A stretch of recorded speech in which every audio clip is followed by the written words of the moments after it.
بسم اللہ الرحمن الرحیم۔ السلام علیکم۔ آپ دیکھ رہے ہیں quit of Quranic YouTube channel. آج میں آپ کے ساتھ ماہ رمضان کے 7ویں روزے کا ذکر جو آپ کثرت سے پڑھیں گے وہ شیئر کروں گی۔ جس طرح ہم لوگ کھانے کی ایک ترکیب بناتے ہیں کہ کس طرح سے ہم نے پورے رمضان میں کیا کیا بنانا ہے، کتنے دن فرائز بنانی ہے، کتنے دن پکوڑے بنانے ہیں، کتنے دن ہم نے یعنی کہ سموسے لینے ہیں، چاٹ بنانی ہے، مشروبات اچھے اچھے سے بنانے ہیں، کس طرح سے اسی طرح ہم اپنے ذکر و ذکار کی بھی ایک ترغیب بنائیں، ایک پیکیج بنائیں کہ ہم نے کس طرح سے اللہ تعالیٰ کے ذکر و ذکار کرنے ہیں ماہ رمضان میں۔ تو اللہ تعالیٰ ہم سب کو اس کی توفیق دے اور یہ ذکر و ذکار پڑھنے کی توفیق دے، اور ہمیں پورے رمضان میں اچھے اچھے کام کرنے کی اللہ تعالیٰ توفیق عطا فرمائے۔ تو پہلا عشرہ جو ہے وہ بڑی رحمتوں اور برکتوں والا عشرہ ہے۔ اس عشرہ میں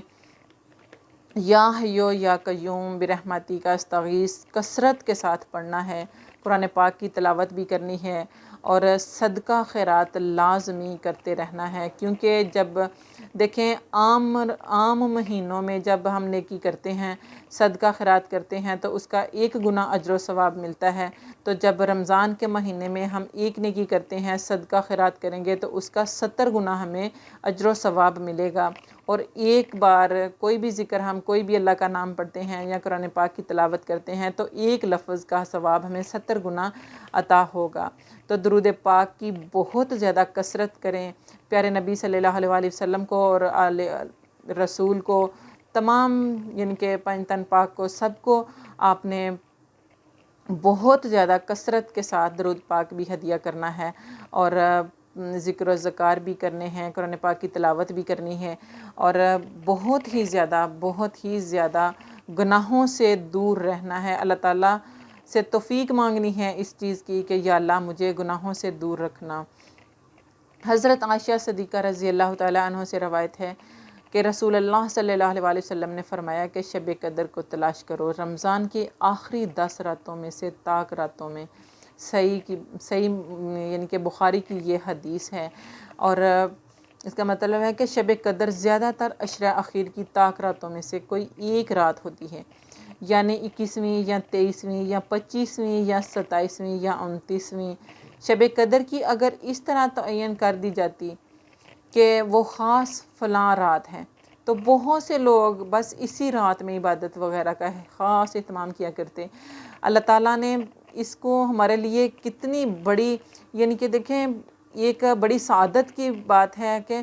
یہ ہم پورے عشرہ جو ہے ہر رات اس کو تلاش کریں، یعنی کہ لیلۃ القدر کی رات کو آخری عشرے کی ہر رات میں تلاش کریں، وہ خاص فلاں رات ہے۔ تو بہت سے لوگ بس اسی رات میں عبادت وغیرہ کا اہتمام خاص کرتے۔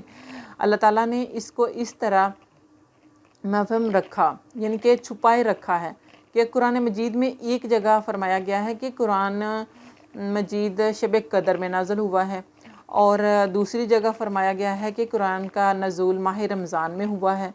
اس سے اشارہ ملا کہ وہ شب قدر رمضان کی راتوں میں سے کوئی رات تھی،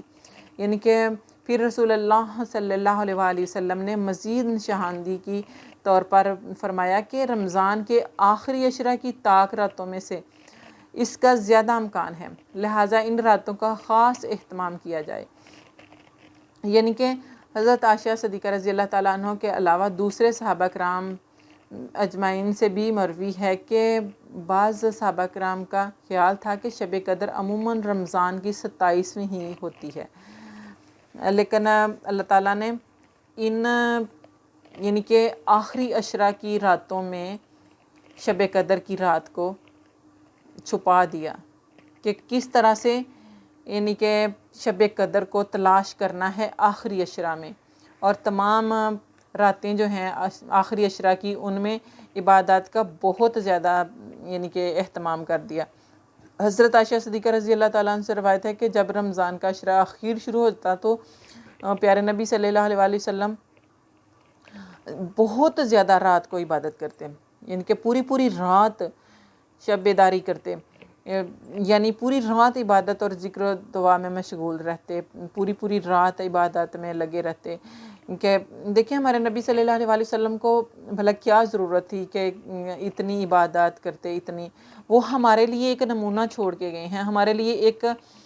پریکٹیکل چھوڑ کے گئے ہیں کہ آپ لوگوں نے بھی ایسا کرنا ہے. کیونکہ ہم لوگوں کے جو گناہ ہیں نا، ہمارے گناہ ہی اتنے ہیں کہ ہم پوری رات عبادت کریں نا تو پھر ہی اللہ تعالیٰ ہمارے گناہوں کی ہمیں معافی عطا فرمائیں گے، کہ ہمارے گناہ بھی اس قسم کے ہیں. تو پیارے نبی صلی اللہ علیہ وسلم اس لیے مشقت کر کے گئے ہیں، اس لیے اتنے زیادہ یعنی کہ ایسی عبادات کر کے گزرے ہیں کہ ہمارے لیے وہ ایک پیغام چھوڑ کے گئے ہیں کہ ہم نے بھی اسی طرح عبادت کرنی ہے، اسی طرح رمضان کے روزے رکھنے ہیں، اسی طرح لیلۃ القدر تلاش کرنی ہے، اور اسی طرح عبادت کر کے تو اللہ تعالیٰ سے اپنے گناہوں کی بخشش کروانی ہے، یعنی کہ اپنے گناہ معاف کروانے ہیں اور جنت حاصل کرنی ہے. تو جب انسان بہت زیادہ محبت، عقیدت اور پیار کے ساتھ روزے رکھے گا اور عبادات کرے گا تو اللہ تعالیٰ ضرور قبول فرمائیں گے، اور اللہ تعالیٰ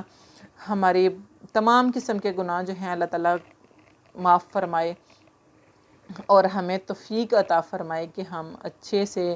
محبت کے ساتھ، عقیدت کے ساتھ اور بالکل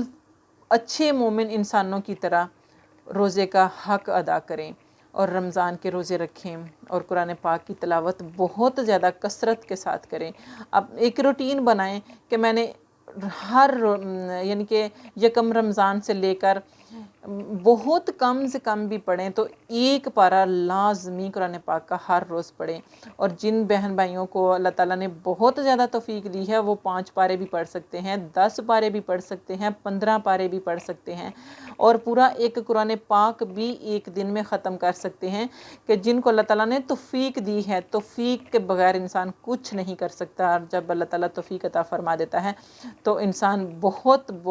بڑے کام جو ہیں وہ بہت آسانی کے ساتھ کر لیتا ہے. تو اللہ تعالیٰ ہمیں دین کے کام جو ہیں وہ کرنے کی توفیق عطا فرمائی رکھے، تو ہمیں رمضان کے روزے کا حق ادا کرنے کی توفیق اللہ تعالیٰ دے دے. تو رمضان کے آج 7واں روزہ ہے، تو اس میں آپ نے جو ذکر کرنا ہے کثرت کے ساتھ، پہلے عشرہ کی دعا جو ہے وہ بھی لازمی پڑھتے رہنا ہے، یا حیو یا قیوم برحمتک استغیث، اور حمدن کثیرن طیبا مبارکن فی. یہ 7ویں روزے کا ذکر ہے جو بہت ہی زیادہ کثرت کے ساتھ پڑھنا ہے. بہت زیادہ جب آپ سحری و افطاری بنا رہے ہوں اس وقت بجائے اس کے کہ آپ فضول قسم کی کوئی باتیں کریں یا فضول قسم کی کوئی ایک دوسرے کے ساتھ غیبت کریں، تو فضول کام کرنے کے بجائے آپ اللہ تعالیٰ کا ذکر کریں. آپ کا وضو ہے نہیں ہے پھر بھی آپ یہ ذکر پڑھتے رہیں، حمدن کثیرن طیبا مبارکن فی. 7ویں روزے کا یہ ذکر بہت ہی خاص ذکر ہے، اور آپ جب یہ سارے تمام یعنی کہ 30 روزے ہیں تو 30 روزوں کے یہ ذکر آپ کرتے رہیں گے، پڑھتے رہیں گے، تو پورا سال جو ہے وہ آپ لوگوں کا بہت ہی زیادہ اچھے یعنی کہ خوشیوں بھرا سال آپ کا ہوگا. آپ کی تمام قسم کی پریشانیاں، تمام قسم کے غم، تمام قسم کی جو ان کے جس طرح کی بھی پریشانیاں ہیں نا وہ ساری کی ساری آپ کی زندگی سے ختم ہو جائیں گی. اور اگر کوئی پریشانیاں آئیں گی بھی تو اللہ تعالیٰ آپ کے اس کو یعنی کہ آپ کو اتنی توفیق عطا فرما دے گا کہ آپ اس کو برداشت کر جائیں گے. تو آپ نے سب نے، تمام مسلمانوں نے، تمام امت مسلمان نے حمدن کثیرن طیبا مبارکن فی اس کا ورد کرنا ہے. اور میرے لیے بھی بہت زیادہ دعا کرنی ہے، میں بھی آپ لوگوں کے لیے دعا کروں گی کہ اللہ تعالیٰ مجھے بھی توفیق دے کہ میں بھی اچھے طریقے سے، اچھے یعنی کہ ذکر و اذکار کے ساتھ روزے رکھوں اور کثرت کے ساتھ قرآن پاک کی تلاوت کروں. اللہ تعالیٰ تمام مسلمانوں کو اس کی توفیق عطا فرمائے. اور دعا کرتے ہوئے سب سے پہلے پوری امت مسلمہ کے لیے دعا کیا کریں، کیونکہ اللہ تعالیٰ فرشتوں کو حکم عطا فرماتا ہے جب انسان دعا کر رہا ہوتا ہے نا، تو اللہ تعالیٰ فرشتوں کو حکم دیتا ہے کہ جا کر اس بندے کی پہلے سنو کہ اس کی کیا کیا حاجت ہیں، کیا کیا اس کی ضروریات ہیں، کیا کیا اس کی خواہشات ہیں ان کو پورا کرو، اس کے بعد جن کے لیے یہ دعائیں مانگ رہا ہے پھر ان کی پوری کرو۔ تو دیکھیں ہم جب کسی کے لیے دعا کریں گے، دوسروں کے لیے دعا کریں گے، ان کی بخشش کے لیے دعا کریں گے، ان کی پریشانیوں کو ختم کرنے کی دعا کریں گے اللہ تعالیٰ سے، تو اللہ تعالیٰ ہماری پریشانیاں دور فرمائے گا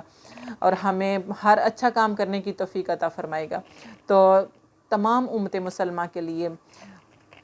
دعا کرنی چاہیے اور اللہ تعالیٰ ہم سب کو اس کی توفیق عطا فرمائے۔ آپ کو میری ویڈیو پسند آئے لائک کریں، کمنٹ کریں، شیئر کریں، چینل کو سبسکرائب کر دیں، بیل آئیکن کو پریس کر دیں تاکہ ہر نئی آنے والی ویڈیو بر وقت آپ تک پہنچتی رہے۔ اللہ حافظ۔